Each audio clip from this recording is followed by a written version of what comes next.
Dicen que en México, cuando la desgracia te cae encima, ni cómo correrle. Pero lo de aquella noche del 14 de agosto de 2021, en las afueras de Tepatitlán, no fue desgracia.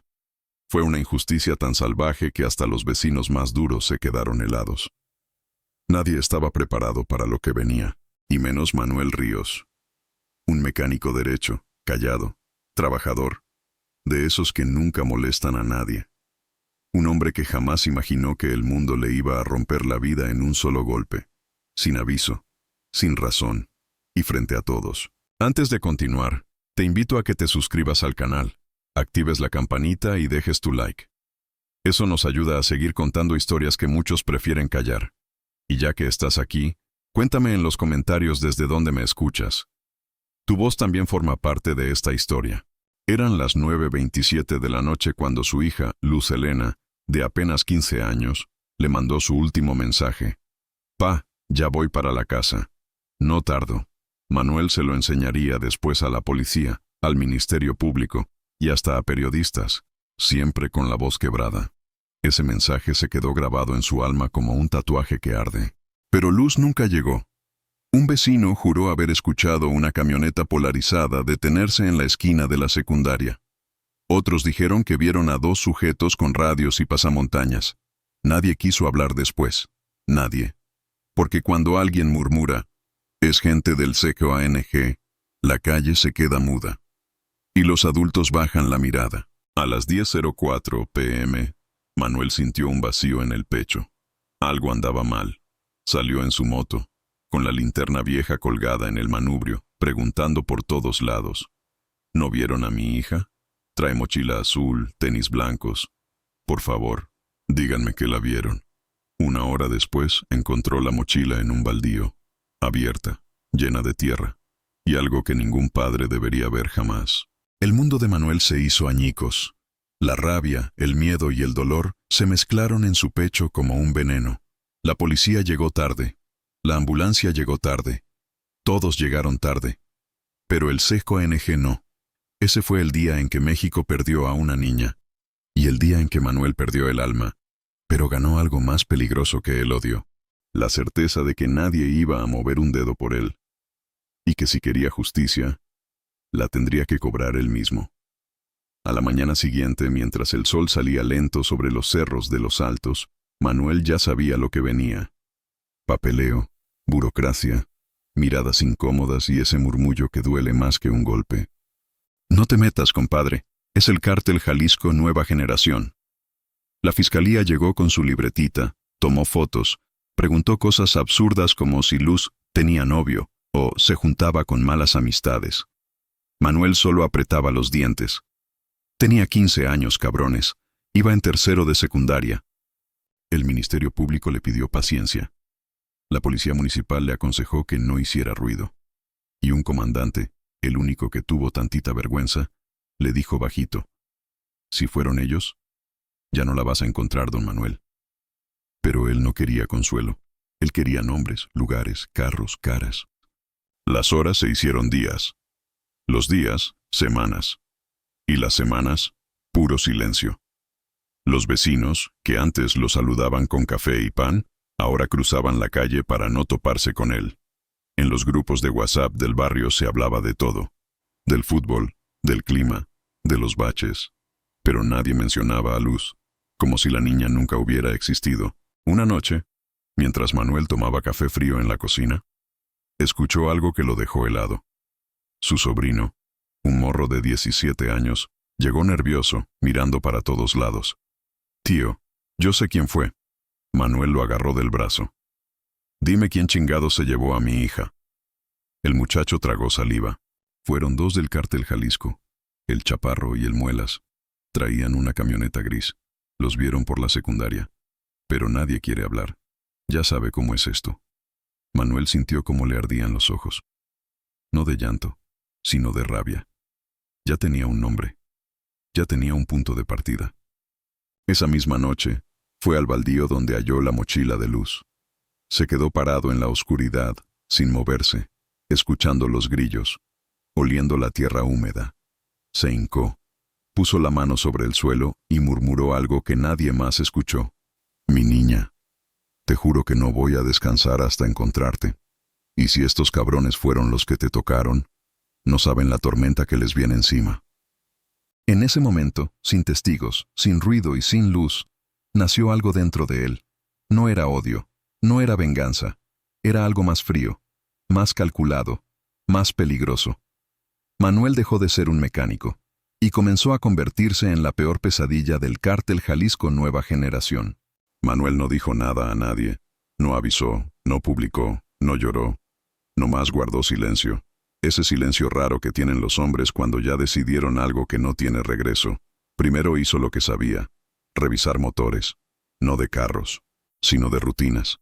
Las rutinas de los que habían tocado a su hija. El Chaparro y el Muelas no eran fantasmas, eran conocidos por todos en Tepatitlán. Traficaban en cargos, cobraban cuotas, se paseaban en camionetas blindaditas y creían que nadie los veía. Pero Manuel sí, de día, seguía trabajando en el taller. Afinaciones, cambios de aceite, clientes que le decían, lo siento mucho, don Manuel. Y luego regresaban a hablar de su vida como si nada. Pero de noche, Manuel se movía como un cazador. Movía piezas, hacía preguntas discretas, pagaba favores y sobre todo, escuchaba. Porque en México no necesitas Facebook para enterarte de algo. Solo necesitas sentarte en una banqueta y oír. En una de esas madrugadas, afuera de una tienda Oxxo, escuchó lo que necesitaba. El Chaparro anda cada noche en la colonia El Cerrito. Llega como a las 11. Siempre se queda afuera de la casa de una morra. Manuel ni siquiera parpadeó. Solo anotó la hora mentalmente. Esa misma semana, consiguió una navaja Stanley de las grandes, unas bridas negras, un pasamontañas barato, guantes y una linterna pequeña. Nada sofisticado, pero suficiente. El tipo de cosas que los policías ignoran y los criminales subestiman. El jueves, a las 10:49 p.m., Manuel estaba detrás de un árbol seco en El Cerrito. El barrio olía a humedad, a perro mojado y a peligro. A las 11:07, la camioneta llegó, una Tacoma gris, polarizada. Manuel sintió que se le apretaba la mandíbula. Era él, el Chaparro. El tipo ni siquiera cerró bien la puerta. Traía música tumbada a todo volumen. Bajó con una botella en la mano, risa de idiota, seguro de que el mundo era suyo. Manuel esperó. No movió ni un músculo. Lo vio entrar a la casa. Y cuando la puerta se cerró, se acercó a la Tacoma. Abrió el cofre, desconectó un sensor, quitó un relay y cortó un pequeño cable. 3 movimientos. 50 segundos. Cualquiera pensaría que era un saboteo sin importancia. Pero un mecánico sabe que hay fallas que no matan, pero que te obligan a detenerte en lugares donde no deberías. Y Manuel ya sabía en qué lugar quería que esa camioneta se detuviera. Cuando cerró el cofre y se perdió entre las sombras, una frase giraba en su cabeza. Primero te quiero asustar, cabrón. Luego te voy a hacer recordar a mi hija. Y después, vas a conocer lo que es el miedo de verdad. El cártel Jalisco Nueva Generación todavía no tenía idea. Todavía no sabían que alguien los estaba estudiando, calculando, siguiendo cada paso. Y lo peor, no sabían que ese mecánico común ya había probado lo que se siente cazar. El viernes amaneció como cualquier otro. Camiones pitando, panaderías abriendo, doñas barriendo la banqueta, y Manuel con las manos llenas de grasa, fingiendo normalidad. Pero por dentro traía un fuego frío. Esa tarde, mientras ajustaba una banda de motor, escuchó el rumor que esperaba. Oye, que la Tacoma del Chaparro se apagó anoche allá por la loma, que tuvo que pedir paro, ja ja ja. Manuel no sonrió.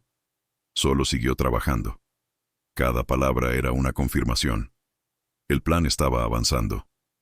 Pero lo realmente importante pasó al caer la noche. El Chaparro, molesto porque su troca se había fallado sola, la llevó con un mecánico de confianza en la colonia Santa Rosa. El taller estaba casi cerrado, pero aún había luz.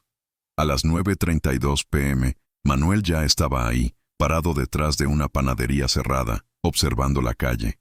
No traía armas, ni chaleco, ni nada de película. Solo una gorra vieja, un cubrebocas negro y su navaja plegable. El mecánico salió a revisar la Tacoma. Levantó el cofre, movió unos cables, y le dijo algo al chaparro que Manuel alcanzó a escuchar desde atrás de un poste. No sé, güey, esto no es normal. Alguien le metió mano. El chaparro se puso rojo, empezó a gritar. ¿Quién chingado se atrevería? Güey, ¿quién se atreve? Manuel lo miraba fijamente, sin parpadear. El tipo estaba empezando a oler peligro. Aunque aún no sabía de dónde venía, el mecánico le dijo que volvería a revisarla por dentro. Metió medio cuerpo en la cabina y dejó su celular arriba del cofre. Sonó un mensaje. El chaparro lo agarró, lo leyó, y sus ojos se abrieron como si le hubieran echado agua helada en la espalda. El mensaje decía: ¿qué se siente que alguien te siga? LR. 3 letras. LR, iniciales de Luz Ríos, la hija de Manuel. El chaparro volteó en todas direcciones, paranoico, respirando rápido, casi tartamudeando. ¿Quién está jugando conmigo? ¿Quién es? El mecánico se asustó también. Cerró el cofre y se metió al taller. El chaparro quedó solo, afuera, apoyado en la troca, con las manos temblando. Manuel lo observaba desde la otra esquina.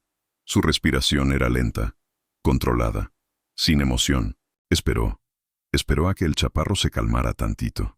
Y cuando lo vio soltar el aire, intentando convencerse de que nomás era una broma, Manuel dio el primer paso, luego otro, hasta quedar a 4 metros del cabrón que le había destrozado la vida. El chaparro nunca lo vio venir. Manuel no le habló, no le gritó, no le dijo su nombre. Solo dejó caer, frente a él, una pulsera azul con letras de plástico que decían Luz. La misma que su hija traía el día que desapareció. El chaparro la vio. Se le congeló la expresión. Las piernas casi se le doblan. Y cuando levantó la mirada, Manuel ya no estaba. Se había vuelto sombra. Nada. Un fantasma.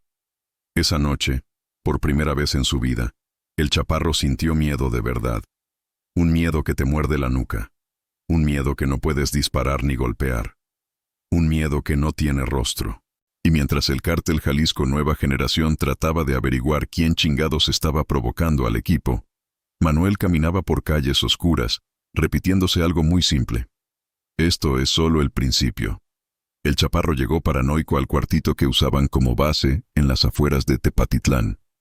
Era una casa abandonada, con colchonetas tiradas, latas de cerveza, radios y un olor a humedad mezclado con tensión. Ahí estaban otros 3 del grupo, incluyendo el Muelas. En cuanto el chaparro entró, tiró la botella al piso. Alguien me está siguiendo, cabrones. Alguien que sabe de la morrita, la del baldío. El Muelas soltó una carcajada, pero se le fue rápido cuando el chaparro puso la pulsera azul en la mesa. El silencio cayó como piedra. Esa es de la chamaca, murmuró uno de los hombres.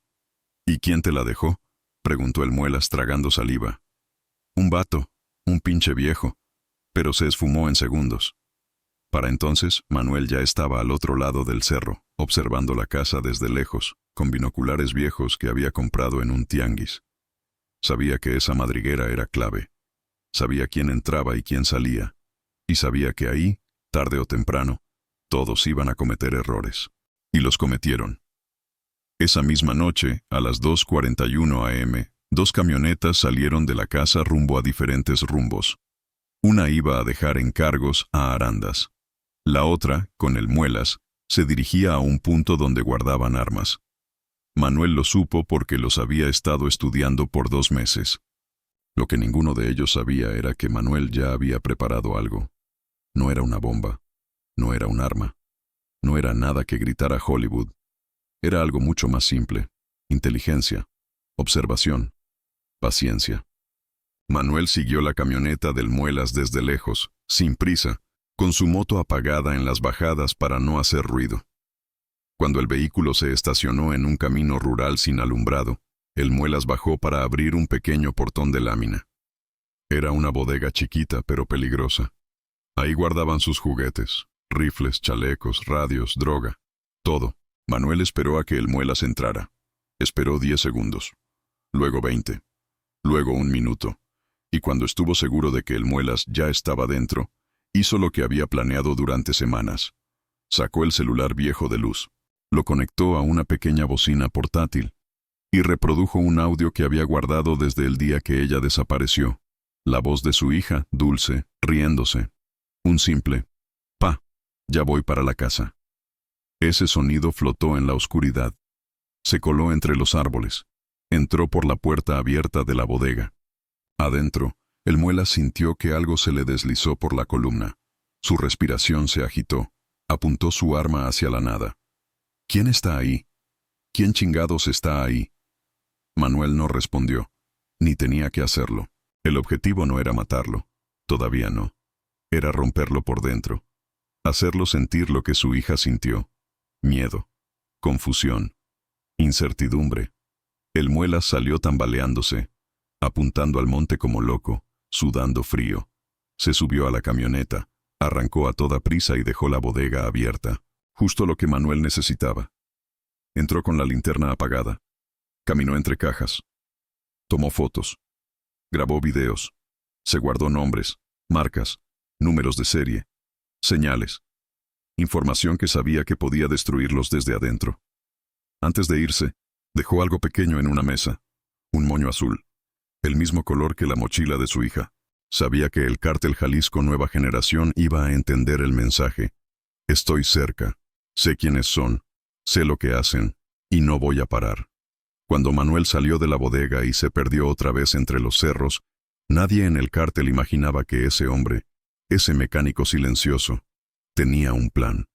Y lo que venía después era mucho peor. Mucho más grande. Mucho más irreversible. Porque Manuel no solo quería asustarlos. No solo quería cazarlos. Quería desarmarlos desde adentro, pieza por pieza, como si fueran un motor viejo. Y apenas había soltado el primer tornillo. Pasaron 2 semanas pesadas, llenas de tensión. Los radios del cártel no dejaban de sonar. ¿Quién dejó la bodega abierta? ¿Por qué hay fotos rolando? ¿Quién está filtrando información? La paranoia se volvió su nueva religión. El Muelas ya no dormía. El Chaparro apenas comía. Y el resto del grupo se apuntaba entre ellos, desconfiando de cualquiera. Pero nadie miraba hacia el lugar correcto. Nadie imaginaba que el que los estaba desarmando era un mecánico que vivía a 6 cuadras de ellos. Mientras tanto, Manuel trabajaba en silencio, como siempre. Pero por las noches, juntado entre su dolor y su paciencia, iba armando un rompecabezas que solo él entendía. Nombres, fechas, rutas, alias, casas de seguridad, coches, todo. Y con toda esa información, hizo algo que jamás pensó hacer en su vida. La mandó, de forma anónima, a los únicos enemigos verdaderos del cártel, las autoridades federales, no la policía municipal, no el ministerio público de su pueblo, no los que cerraban la carpeta por falta de pruebas. No. Manuel mandó todo a un contacto que solo conocía por su voz. Alguien de la Guardia Nacional que patrullaba la zona cada semana y que una vez, sin querer, le dijo: «Si algún día necesita pasar algo, usted avise». Esa noche, Manuel avisó. Sin decir quién era, sin decir por qué. Solo adjuntó documentos, fotos, ubicaciones y horarios. Al día siguiente, a las 4:17 de la madrugada, se escucharon helicópteros sobre Tepatitlán. Luego sirenas. Luego gritos. El operativo cayó como rayos sobre la casa abandonada y otras 2 bodegas del grupo. El Chaparro fue detenido intentando escapar en una moto. El Muelas fue arrinconado en un terreno baldío, con las manos arriba. Los otros 3 fueron arrestados sin disparar un solo tiro. Estaban tan asustados que ni siquiera se defendieron. El pueblo despertó con la noticia. Cayeron varios del Cártel Jalisco Nueva Generación en operativo sorpresa. Los comentarios no faltaron. ¿Quién habrá soltado la info? Ha de ser algún sapo que ya no aguantó. Se armó la limpia. Nadie sospechó de Manuel, ni lo harían jamás. Esa tarde, Manuel llegó al baldío donde había encontrado la mochila de Luz. El viento movía la basura. El lugar seguía igual. Frío, triste, quebrado. Se hincó.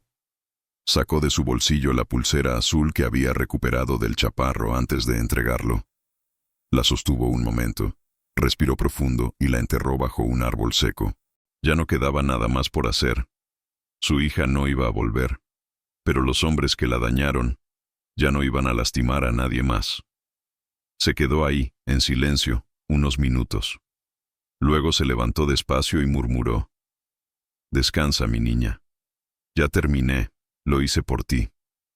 Y con ese paso cansado, Manuel se fue caminando hacia su casa, sin voltear atrás. No era un héroe, no era un vengador. Era un padre que hizo lo que el mundo no quiso hacer por él. Desde ese día, en Tepatitlán, empezó a correr un rumor bajito, casi susurrado. Dicen que un fantasma le tumbó medio equipo al cártel Jalisco Nueva Generación. Un fantasma que nadie vio, pero todos saben por qué apareció. Y así terminó la historia del mecánico que convirtió su dolor en la peor pesadilla del cártel. No con balas, no con sangre, sino con algo mucho más poderoso en México. Una promesa hecha a una hija que ya no estaba.